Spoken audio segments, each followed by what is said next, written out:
দুনিয়ার জীবনটা খুব অল্প দিনের। আজ আছি কাল নাই, আজ আছি কাল নাও থাকতে পারি। জীবনে যেটুকু সময় বাকি আছে সেটুকু সময় আমরা আল্লাহর ইবাদত বন্দেগী করে চলি।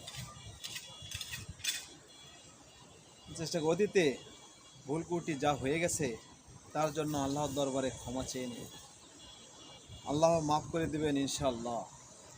আমি বলতে চাচ্ছি এই দুনিয়ার জীবনটা অল্প সময়ের জন্য। আজ আছি কাল নাও থাকতে পারি।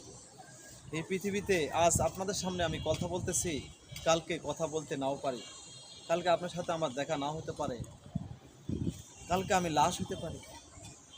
তাই এই অল্প জীবনে অল্প সময়ে জন্য কি আমরা মজুত করে রাখলাম, টাকা পয়সা, ধন দৌলত, ঘর বাড়ি, আসবাবপত্র, এগুলো তো পৃথিবীর সামান্য কিছু, পৃথিবীর জন্য। আর আখিরাতের জন্য আমরা কি করলাম? তাই বন্ধু, হে বন্ধু, তোমাকে বলছি বন্ধু, দুনিয়ার বাস্তবতার সাথে আখিরাতের তেমন কিছুই মিল নেই।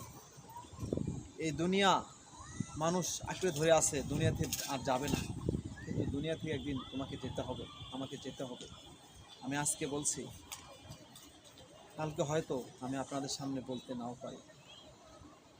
দয়া করে দুনিয়ার বাস্তবতার সাথে মিলে যেন না, খারাপ কিছুর সাথে মিলে যেন না।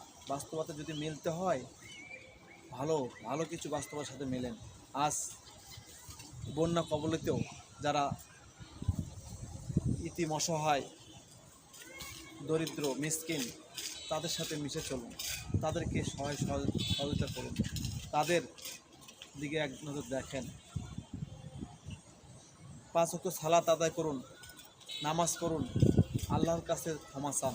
জীবনে যা করেছি, হয়তো ভুলের কারণে করেছি, হয়তো ওই সময় জানতাম না, হয়তো ওই সময় বুঝতাম না। তাই এখন তো আমি বুঝি, ভালো মন্দ বুঝি। আমাকে আর কে শেখাবে?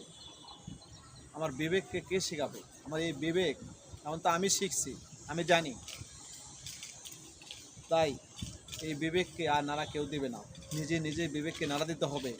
আজ আপনি নিজে অনেক কিছু করতে পারেন, নিজে 5 ওয়াক্ত সালাত আদায় করতে পারেন না, নিজে ভালো কাজ করতে পারেন না, নিজে মানুষের সহজে আগে দিতে পারেন না। কেন আপনাকে বলতে হবে? কেনই বা আপনি বুঝবেন না? দুনিয়ার বাস্তবতার সাথে চলতে চলতে আজ মিথ্যার আশ্রয়ে অনেক অর্থ, বাড়ি গাড়ি, টাকা পয়সার মূল্যায়ন, অনেক দামি লোক হয়ে যাচ্ছেন। এদের দামি লোক নাই, এদের দামি বলে না। আসুন মুমিন মুত্তাকিন হয়ে চলি, ইমানদার, পরহেজগার, দিনদার হয়ে চলি। অবশ্যই আপনি দুনিয়াতেও সম্মান পাবেন, আখিরাতেও সম্মান পাবেন। আখিরাতে আপনি অবশ্যই হিসাব দিতে সহজ হবে।